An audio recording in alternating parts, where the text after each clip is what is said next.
Hello, Gabby Turner here, and I'm going to talk about the Jupiter-Uranus conjunction from a personal perspective of how this transit has already been influencing me.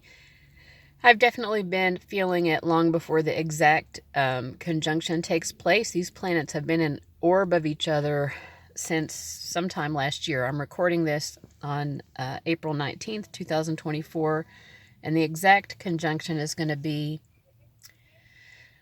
the 21st, I think, April 21st. Is that right? At 21 degrees of Taurus, something like that. Um, so, I guess first of all, just I wanted to notice some things generally that I've been noticing. So Uranus has been transiting the sign of Taurus much longer than Jupiter has. Uranus, of course, is a much slower moving planet. I can't remember exactly when Uranus entered Taurus. Maybe it was 2018, 2017. I don't know. I'm sorry.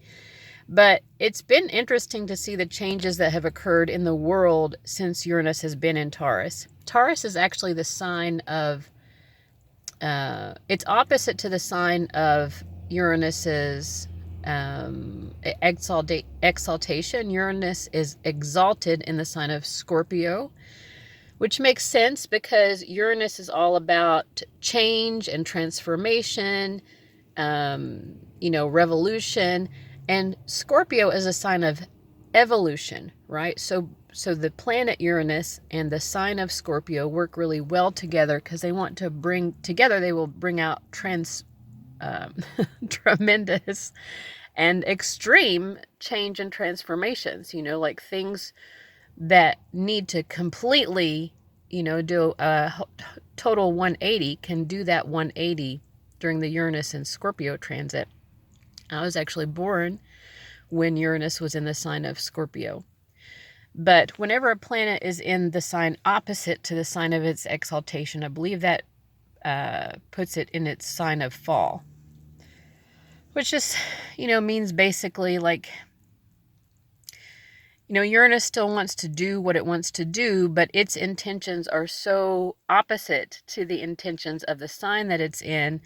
It's a little bit unnerving. And I think that we have seen this. Taurus is a sign of stability. That's what Taurus wants first and foremost. And if we think about that, it makes a lot of sense. It follows the sign of Aries.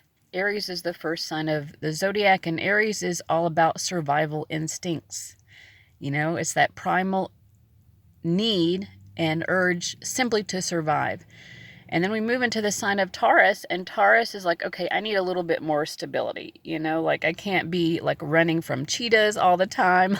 Like I need to just sit down on the couch. Oh, a couch. Is that a thing? Taurus is like, wow, look, I can have stability and comfort. I can sit on the couch and eat Cheetos versus running from cheetahs, for my life. But you have to give it to the sign of Aries. It does give us that like vitality and like, drive and momentum. Taurus is like, I'm going to need to sit down for a moment. Like Taurus is the sign that's like, I'm not against working, but like, I hope at the end of all this labor, there's like a great meal for me to, eat. That would be the goal. Not simply to survive, but like actually, being able to enjoy my five senses. Taurus loves that. And, Taurus is like, it's the first earth sign, and it is really the earthiest of the earth signs, in my opinion. It's, I've seen speculated before. Some people think that maybe the earth itself should be the planetary ruler of the sign of Taurus. Taurus, terra firma. It's like, let's be grounded. And I would say Taurus is also the sign that really allows us, when we're tapped into that Taurus energy, to be fully present in the moment, right? Like we're hearing the birds sing. We're feeling the breeze against our face. It's like we're seeing the blue sky. All of that, it's like really being in the moment. Because Taurus is like, I'm not so worried about the past. I'm not even thinking about the future. I am in the here and now. Interestingly enough, Eckhart Tolle, I think that's how you pronounce his name. I believe he has a moon in Taurus and maybe some other significant Taurus placements as well. I could be wrong. I know that he has Taurus placements. I'm thinking that moon might be one of them. But in any case, like he's always talking about being in the now, right? But then you bring along the planet Uranus, which is very different from, what the sign of Taurus is all about. Uranus is thinking about futuristic things. It's not focused on the moment. Uranus doesn't want things to remain stable and, let me know from day to day that I can basically wake up and know what to expect. That's what Taurus wants. Uranus is like, expect the unexpected, babe. Why are you fixated on all of this stability? Like, there's so much change to be had. Uranus is definitely not afraid of change. It's like the Tasmanian devil. It wants to stir things up all the time. Uranus also has this sort of Promethean quality to it. It wants to upset the status quo. What did the god Prometheus do? He gave fire to the people. Like, lots of positive and negative consequences of that. Uranus, Uranus, I think, is optimistic that when it does something like that, usually there are going to be, the positive consequences are going to outweigh the negative. At least that's the goal. Although sometimes you have people with a lot of Uranian qualities too, who they really just want to create chaos. For chaos, it can be like chaos and destruction. It can be actually the goal. But like I said, Uranus is predictable. So when we have Uranus type change happening, if your goal is destruction, well, unfortunately, there will be positive consequences as well. And, we can think about, for example, in moments of unexpected tragedy and destruction, like the Twin Towers falling, it's in those moments when you actually see people coming together, which is also a Uranian thing, people with a shared common goal and aspiration, coming together as a group or network to work together. It's like a bundle of sticks is stronger than one stick alone type of a thing. We see the human spirit, most dramatically in those moments of chaos and destruction and tragedy. But either way, you can also have, like, the intended goal is positive. Prometheus wanted to give fire to the people because he wanted them to have the capacity to be more empowered, I guess. And, what are these humans going to come up with? Well, we have come up with all sorts of things as a consequence of understanding how to harness the power of fire. Of course, that gave way to harnessing electricity, etc.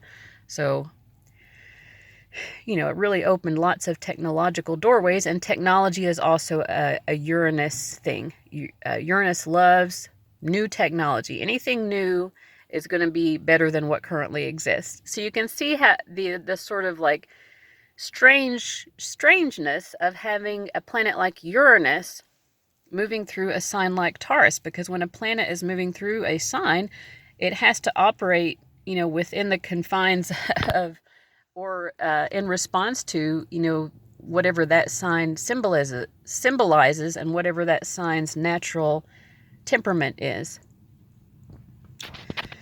I think mostly what we've seen here is Uranus changing Taurian things or having a strong effect on Taurian things. And in the beginning, this wasn't quite as upsetting as when Uranus met the North Node in Taurus a few years ago during the pandemic. But let's go back a little bit further than that. So some of the things I noticed about Uranus and Taurus, and an interesting and maybe fun example here, was the online beauty industry. So Taurus loves stability, but Taurus also loves things like beauty. It is a Venus-ruled sign. And it's like, I want to be comfortable, but if something can be, comfortable, practical, tangibly useful in an everyday way, like a basket, for example. A basket is beautiful. It could be art, but it's also useful. And Taurus understands these things. I can wear a pair of shoes, but wouldn't it be great if those pair of shoes also looked good in addition to being practically useful? You know, they're protecting my feet, but I also want my feet to feel comfortable. And like, if, you know, they look good as well, then that's great. So those are the sort of Taurian goals. So something that got a real jump start since Uranus has been in the sign of Taurus has been, like I said, the online beauty industry. And we've also seen that erratic quality of Uranus as well come into play within the online beauty industry. We saw a lot of, you know, men leading the beauty industry. James Charles, Jeffree Star are two big examples here. And also a sort of like androgynous approach or androgynous push into the beauty industry as well. That did not exist the way that it does now. And we kind of, at this point, we still have Uranus and Taurus, but like we've come to a point where we've kind of more or less, it's like, oh, okay, Uranus will do this. It changes things very quickly. And then it's like, okay, suddenly that's the norm. Like it was a trend. And now it's kind of like, well, that's kind of a norm, or at least it's a norm. Doesn't, I mean, when I say norm, I don't mean that everybody is doing something. I mean that we've gotten used to the fact that it is, the trend has expanded to the point that it is not exactly even a trend anymore, right? It's just an option that people have. If boys want to paint their nails, they can, right? And anyway, but we also saw with that online beauty thing lots of sort of frenetic, chaotic energy, lots of drama, which Uranus can also bring about because, again, it's like that Tasmanian devil, like things are all over the place, right? And we saw that.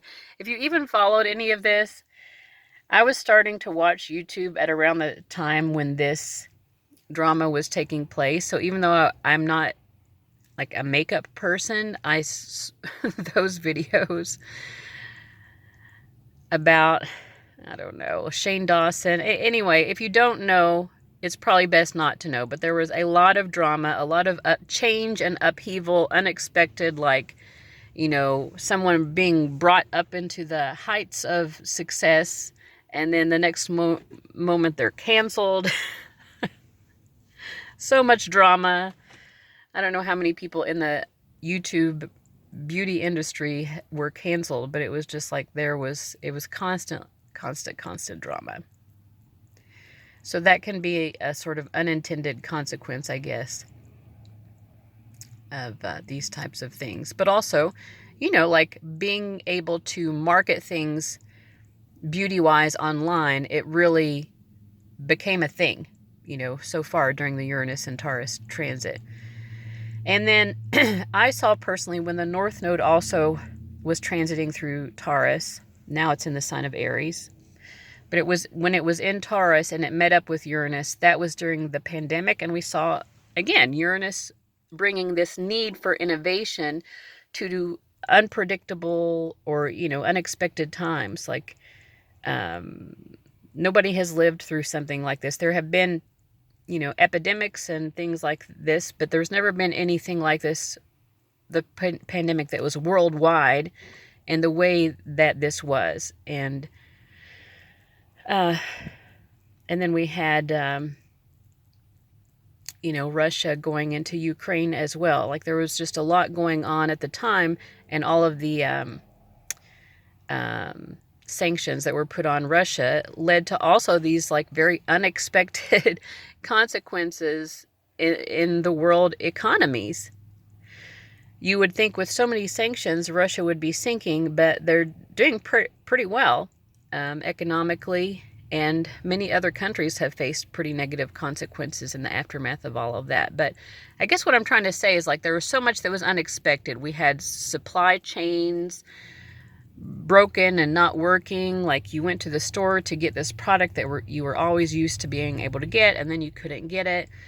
You know, people were having to stay at home, and how are they going to get their food? You know, food is like a number one thing for Taurus. It's like You know, I'm not running from a cheetah anymore. I can actually sit down and enjoy my food. I would like to do that. I want the certainty of food, not the survival, like, you know, hunter or gatherer approach necessarily. But, you know, there was innovation. Uranus said, okay, I have been troubling the waters here, but I've been doing it because there's so much fun innovation that we can do now, you know, like getting your groceries delivered used to be kind of a swanky thing to do. And now, like the common person, you know, like even people like myself, in the past few years, I used grocery delivery a lot. And, you know, I'm like low income. Now I'm like even lower income. And I'll get into that in a moment because I do want to give my personal example of what I've been experiencing. But I just wanted to point out, like, Uranus in Taurus is bringing about so many innovations in how we manage, like, day-to-day things. Getting food, for example. Beautifying and adorning ourselves. Business itself. You know, lots of businesses have... some businesses have done well and prospered. Others have, you know, fallen apart. But all businesses have basically had to innovate and change as a result of the, you know, effects of the pandemic and these wars that have been going on and sanctions and things like that. And what else am I trying to say about that? It's also just been interesting, like, things that don't really make sense, you know, like, which makes them unexpected. There are so many people hiring, companies hiring right now, and yet the economy is not doing great. You know, the U.S. economy is pretty bad, you know, compared to where it has been. Inflation is up, the cost of everything is up, but at the same time, lots of people are hiring. Like, it seems that there are lots of jobs available. It's just a strange sort of, you know, it doesn't quite make sense. You know, sometimes that can be the case with Uranus. It's not what you would expect, right? With all of those sanctions on Russia, like I said, you wouldn't expect Russia to... I wouldn't say that their economy is flourishing. You know, I don't know that any country's economy is exactly flourishing right now, but they're definitely more than staying afloat. And there's just a sort of, with Uranus, you have to be adaptable. I did a little short video here on Astro Hi-Fi. I've been doing those recently, just as something fun and innovative, something new to try out. And I pulled 3 cards and I said, like, how can we best utilize the energy of Jupiter-Uranus conjunct? I know I haven't talked much about Jupiter yet, but first I wanted to set the scene, I guess, for what Uranus and Taurus has already been doing. And I think that the more difficult aspects of it we saw when Uranus and the North Node were transiting conjunct. That's because the North Node always challenges us. The North Node, you know, basically sets a fire under our ASS, I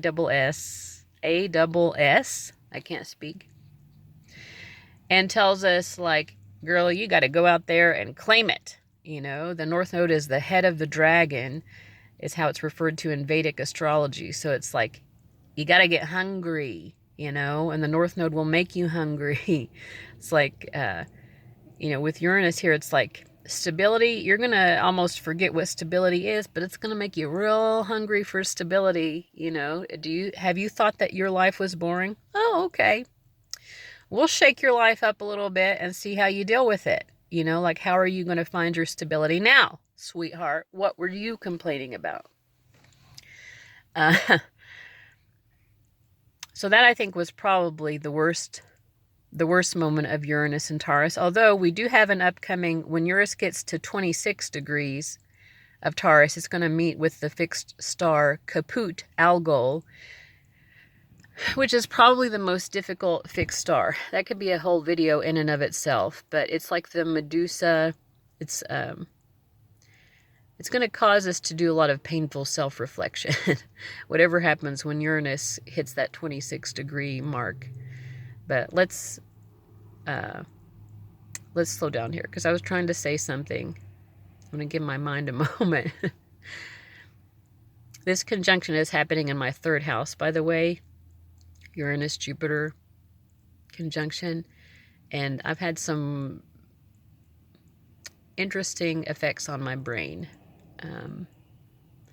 But what was I trying to say there about Taurus, Uranus and Taurus? Hold on just a moment.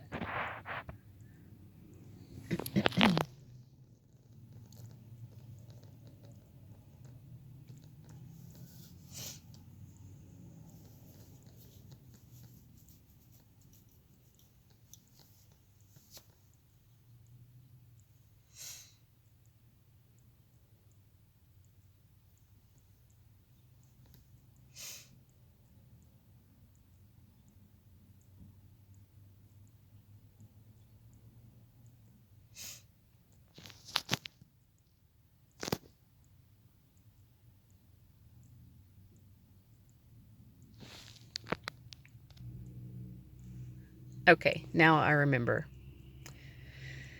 I thought I paused my camera and then I just now hit for it to start recording again, and it didn't until I hit it again. So I don't know if you all were just staring at my ceiling for a moment when I had my phone down. In any case, I'm not editing this. So, I mean, I hope that you were able to cope with that unexpected moment there. If there was one, I don't even know. But yeah, I was saying, like, I had pulled 3 cards for one of these short videos. Much more reasonable to listen to me for less than a minute than for however long this video is going to be. But the cards were indicating the best way to utilize Jupiter-Uranus conjunct. I had the Sun card, the 10 of Swords, and the 6 of Swords, I think. But it reminded me of, like, going to the swimming pool. You know we're going to have fun, right? It's great. It's warm out. We want to get into that water. We know it's going to be great. But then as soon as you get into the water, especially if you dive right in, whew, it is a shock, right? Like, that's the Uranus part. You know, so Jupiter is very joyous. It is the great benefic, right? It brings us happiness, like what the Sun card indicates. Happiness and expansion, also lots of wisdom and knowledge. Wisdom and knowledge is gained through experience. That's what Jupiter loves to do. Jupiter is a teacher, but Jupiter is also the eternal student, because the wisest of teachers understand that we are all students of life and that we're all capable of teaching each other and learning from each other, and that the best way to learn something is really through the experience of living it. We can think we know something, but until we're actually in it, we don't really know. So the metaphor I was given immediately when I pulled these cards was like, go ahead and jump in. It will be a shock to the system. So it's like, yeah, Uranus can make things happen to us. Oh, it will. It will, especially if we're not already embracing change ourselves. Uranus is like, well, you can't avoid change, so I'll just bring that shock to your system. And it will, regardless of whether you choose to embrace change or not. Uranus is going to do that for you. But the message that I got, the best way to use this is to go ahead, think about something that you want to do because you know it's going to be fun, like jumping in the swimming pool. But you also know, like, there's going to be a shock factor. We know this before we jump into the swimming pool. So it's like, it's not a shock. It's not unexpected in any case. But it is still a shock to the system once we jump in, right? So the message was, go ahead and do something. If there's something you know that is going to, like, be a great experience, but like you also know, like, there's going to be some sort of shock factor or unexpected, like, initial uncomfortableness. It could be something like getting up on stage in front of people and performing. Like, your nerves are kind of going to get the best of you when you first get up there, but you also know that the potential rewards are tremendous, like the applause, right? It's like that Sun card, like, wow, you know, I shared something, self-expression is great, and then people applauded. It was wonderful. But there's usually a trade-off for things, right? And when we get these two planets together, they work together and they tell us, like, if you can take the good with the bad, you're going to heal yourself. Six of Swords. I believe that was the third card that I pulled in that tarot card reading. So jump in the pool because it's going to be fun. But you're also going to get a bit of a shock to your system initially, but then you will adapt. That's also what I think the Six of Swords. Like once you jump into the pool, yeah, it's pretty cold for a minute or two, or maybe even a little bit longer than that. But once you, get in there and start swimming around and having fun, like the shock factor of how cold it was is something that you've become adapted to. So now it doesn't feel so cold. It actually feels good. It feels pleasant. It's like, wow, that was actually really worth jumping in. Now I'm having fun and I'm swimming around like a little duck in a pond. So we need to be willing to take risks right now with this Jupiter-Uranus transit, because the rewards are worth it. And we can adapt to whatever the difficult aspects of it might be. But, it's always good to be reminded that, in life we cannot avoid difficulty. Something that I've been really helped by lately are Jesus's words in the Bible, and I'm not trying to preach or tell anybody what to believe, but I do really appreciate Jesus for just being honest. I'm like a kind of a new age, mystical witch lady. I've gotten into the law of attraction type of thinking, and I don't think that the law of attraction is wrong per se, but I will say among that mindset, there does seem to be a sort of false notion that is all often planted. And this isn't even just with the law of attraction. I also see it with like the prosperity gospel of Christianity, that approach to Christianity, which is very much like, well, if you just, approach things in a certain way, then life can be great, like no struggles. We can have heaven on earth. I was really fixated for a long time about the idea of heaven on earth, which is predicted we're supposed to eventually have that, right? The kingdom of heaven on earth. But we're not there yet, so we can't like make that happen before it's supposed to happen. We have to, and well, more importantly, we have to accept the reality that we're living in, which means, as Jesus said, in life, there will be trials and tribulations. And I really appreciate him for being honest. He was not some spiritual, leader who was trying to build up a cult following by telling people lies. Like, well, if you follow me, everything will be great. You will never struggle with anything. Your body will never hurt. You'll never be sad. He didn't say that. He said, in life there will be trials and tribulations. But in the preceding verse, I don't remember exactly what he says, but he's like, basically, I'm doing all of this to bring you greater peace. And I have found that greater peace. And I guess I'm going to get into my own personal circumstances here in a moment. We're warming up to it. But, when you can accept the difficulties of life and still find peace even amidst those, which is what Jesus gives us the capacity to do, like that is really the greatest blessing. Not the, mirage of a life without difficulty. That doesn't exist.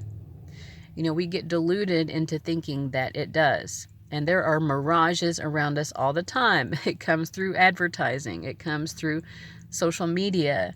We see what we perceive to be like a perfect, beautiful, flowy life, that someone else seems to be experiencing. That person is not experiencing that. No. They might be having happy times. Thank God we all have happy times. They might be going through a season of their life which is especially easy. Most of us experience those times too. Sometimes we actually appreciate them. Sometimes we're too busy comparing our experiences to appreciate even those moments until we lose them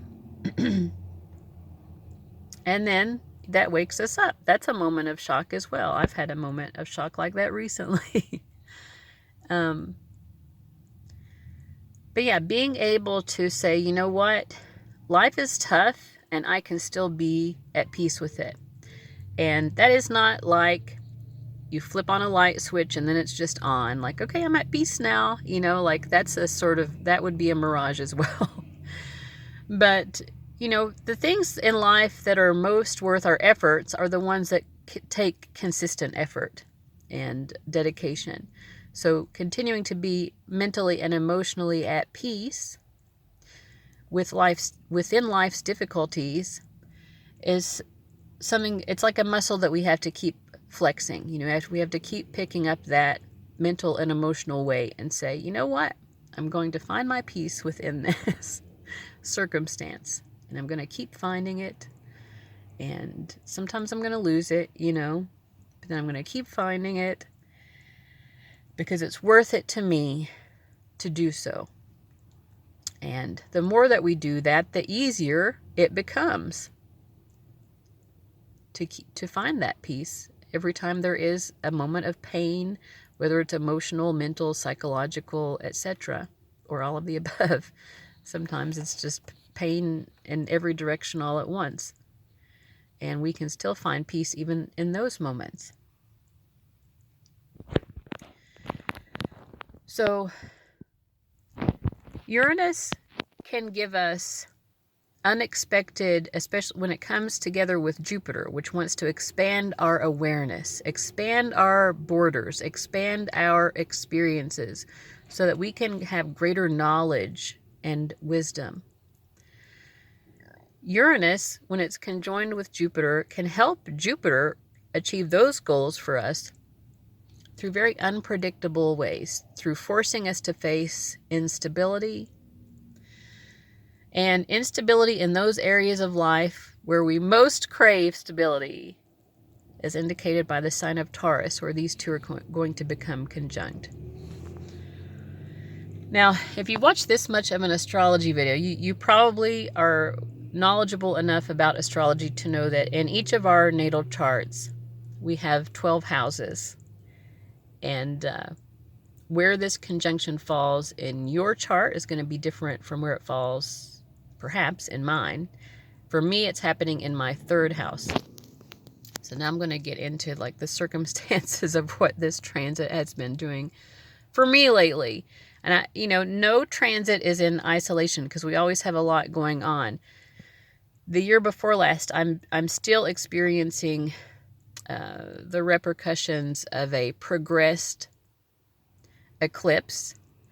And I don't want to explain what a progressed chart is. It's a lot to go into at the moment. But for those of you astrology nerds out there who know, like, not everyone will have a progressed eclipse.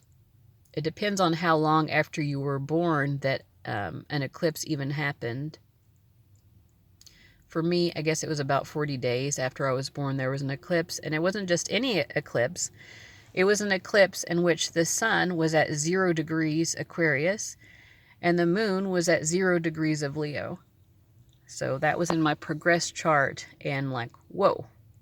That in and of itself was like extremely shocking, unnerving, life-changing, and very painful.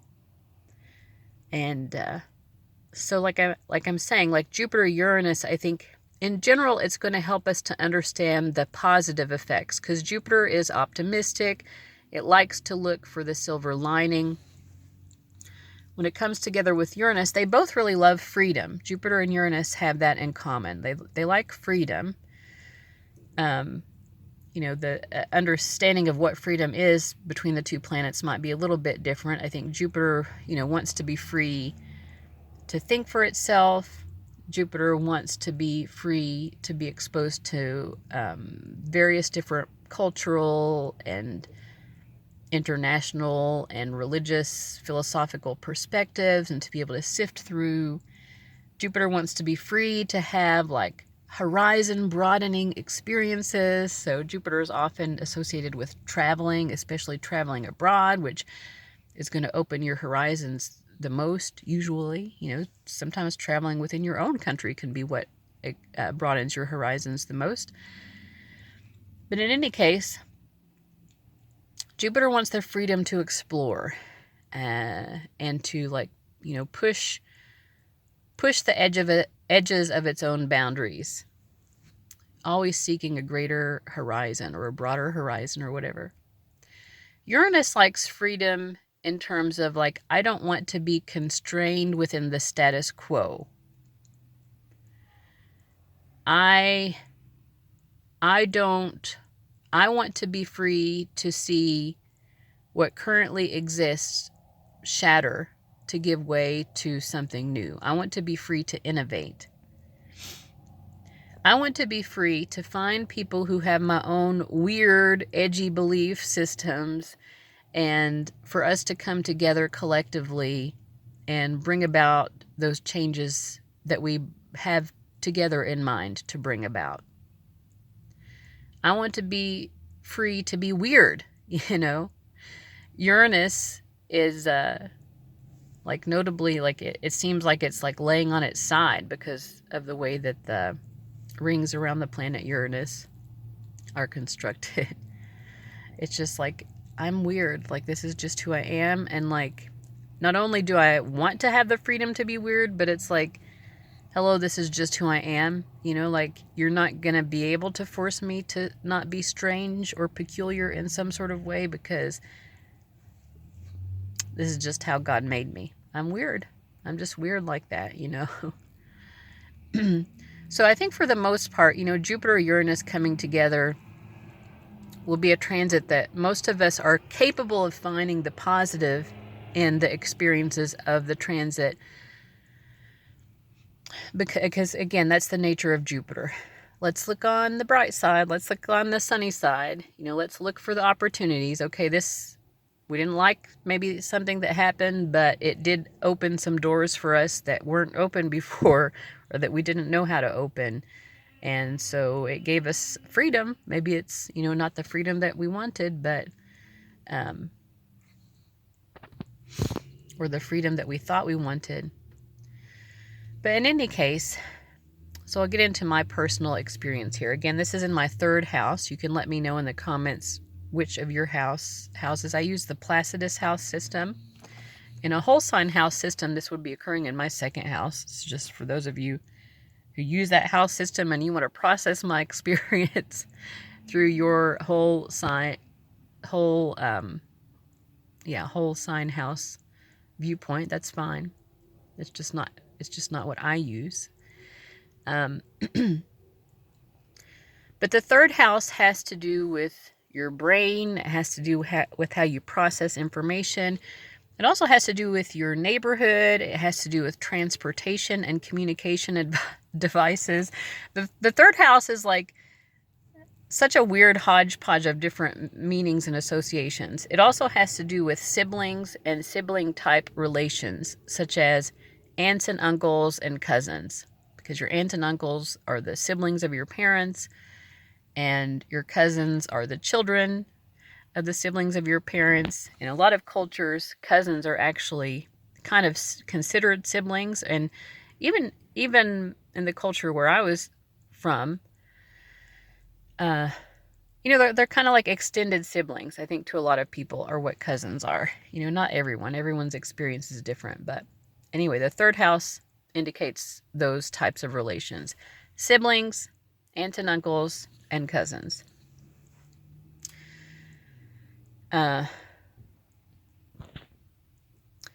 So I'm going to focus more on other things than my family, though. I'm not going to talk about my family. But there has been some disruption there as well with those types of family members that I just mentioned. But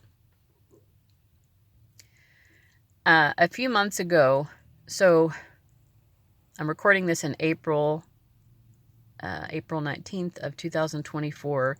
A few months ago, so I guess I'll backtrack more than that. I became self-employed in 2019. I was graduating with my social work degree, master's in social work, But in the year previous to that, I'd started my YouTube channel. Not this one, but I have a different one where I do tarot readings, and it was really like taking off and doing really well. And I was able to get enough clientele to be able to support myself financially, being self-employed as a tarot reader, also as an astrologer, although most of the work that I do that people reach out to me for are for tarot readings. And so that was really nice. I'd gotten my degree in social work. I'd initially gotten it thinking that I wanted to become a mental health therapist. And I think along the way, I was just like, I don't think I'm prepared enough in my own mental health to take that on. I do feel like I have a strong skill set in terms of counseling, and that is a skill set that also I utilize very much in tarot readings, because I'm able to give people a healthier perspective a lot of times of their circumstances through the tarot readings that I do, and also just the counseling techniques of being compassionate and understanding, I guess, which I'm not always even capable of doing because I have a lot of ego, but generally I'm a pretty nice, compassionate person. But in any case, like I felt at this moment when I graduated with my master's in social work in 2019, I thought, I'm capable of being self-employed right now. I'm making enough money to pay my rent and my gas and my food and all of the things that I need to pay for. I was making as much or more from doing that as any job I'd ever had before. I've never had any job that really paid that much. I think $25,000, is probably like the most I'd ever made, and I was making, like before taxes, maybe around that, or I don't know. But in any case, like, or maybe less, I don't know. But like I'm saying, like when you're self-employed, for one thing, every month is not going to be the same. It's not as stable as when you're employed and you have a certain number of hours that you're getting and a certain, either a salary, or I've actually never received a salary. I've never had that type of job, but I've had hourly wage jobs. So paycheck to paycheck, basically what you're getting. It might change whether, if you've done some overtime or if you had a sick day that was unpaid or something like that. You know what I mean? But mostly, from month to month what your pay is going to be. When you're self-employed, it is, it will change a lot more. But so in any case, I don't know exactly how much, like between 17,000 and early 20 something thousands maybe is what I've been able to make per year when I've been doing tarot, and that tracks pretty much with when I've been employed as well. So what I'm trying to say is that when I graduated in May of 2019 with my social work degree, I knew that I could financially survive being self-employed, and I chose to stick with that for a while, thinking like, well, this is something that I could expand. I knew that I could make more money right off the bat going into work as a social worker. Like I would be making, bottom tier, like with a master's degree in social work, at least 45,000. So that's definitely more. But for my own mental health reasons, felt like it was better to be self-employed.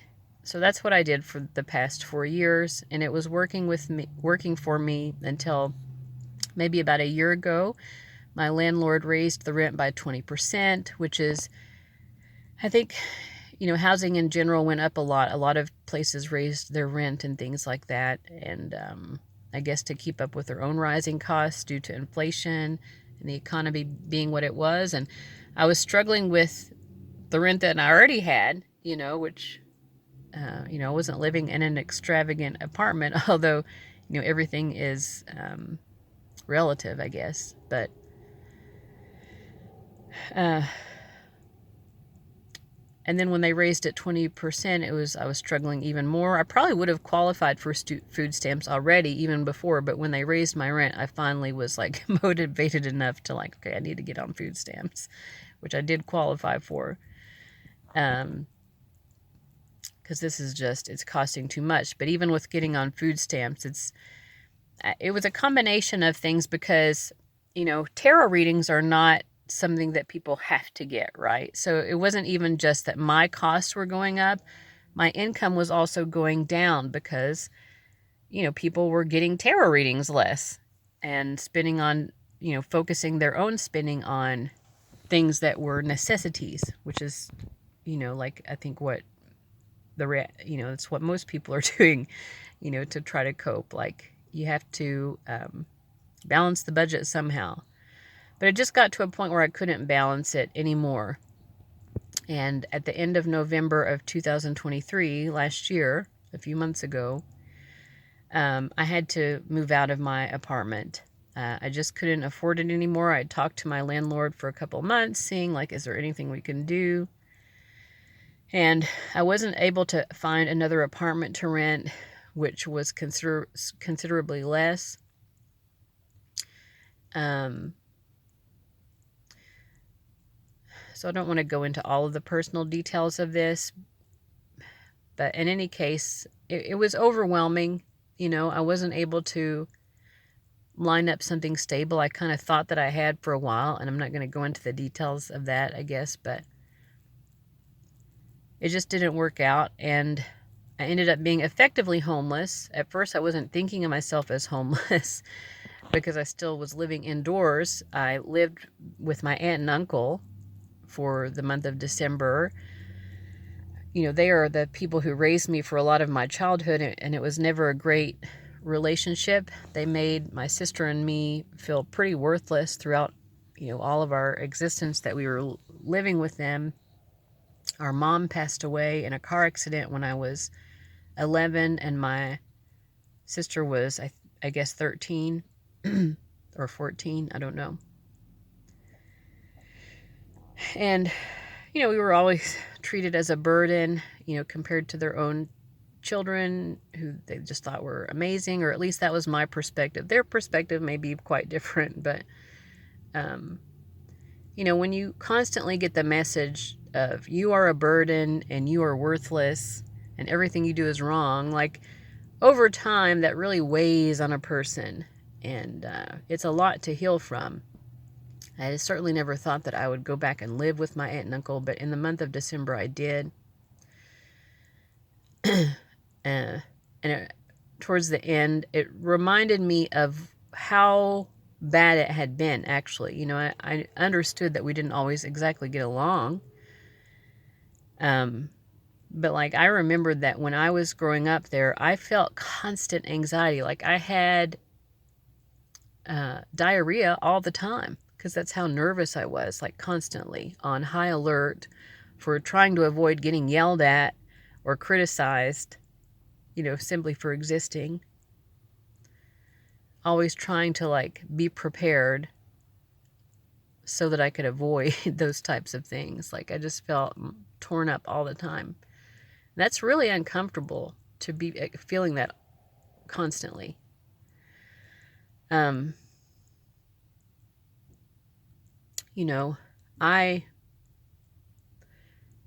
probably would have stayed involved in my church that I grew up in if it weren't for that uncomfortableness of my aunt and uncle being there, which goes into my story, I guess, if I continue and get to this part of it. I don't know if anyone's even going to listen. Maybe this is just like my own therapy session for me to record this. I don't know. But, so that lasted for like a month.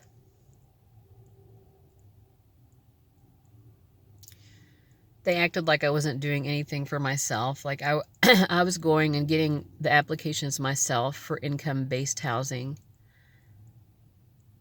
They were fixated on me getting employment, and I was like, okay, well, if I don't even know where I'm living, like how can I focus on getting a job now? You clearly don't want me to stay around here. It's obvious, so I can't count on this area, this being where I live, and trying to get employment here. Like I applied to like 5 different counties for income-based housing. I had to send off for my birth certificate.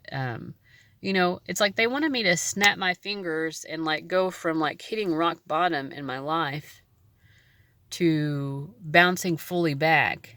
And it's like, I've been dealing with depression throughout basically since childhood.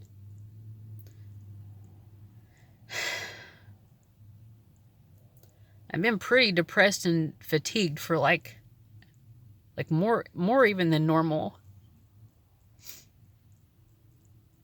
for maybe a year or two before this happened. And it was just like, okay, this is like shattering me. And I'm so sorry that I can't snap my fingers and make it all better again. Like, if I could do that, I would not have been here to begin with.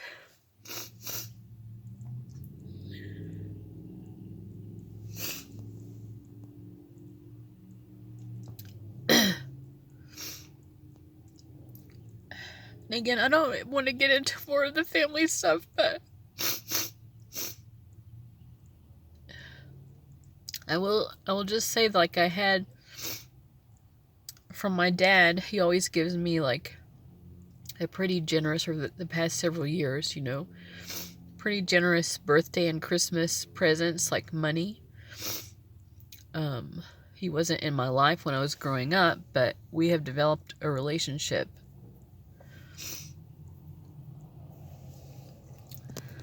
over maybe the past decade. And that gave me enough money to be able to live in a motel for January and February. My sister actually paid for the motel. She found the motel out in the middle of nowhere. I couldn't conduct my business for December, January, or February because I had like 0 to barely a phone signal. Minimal, like very low grade, barely connected access to the internet as well.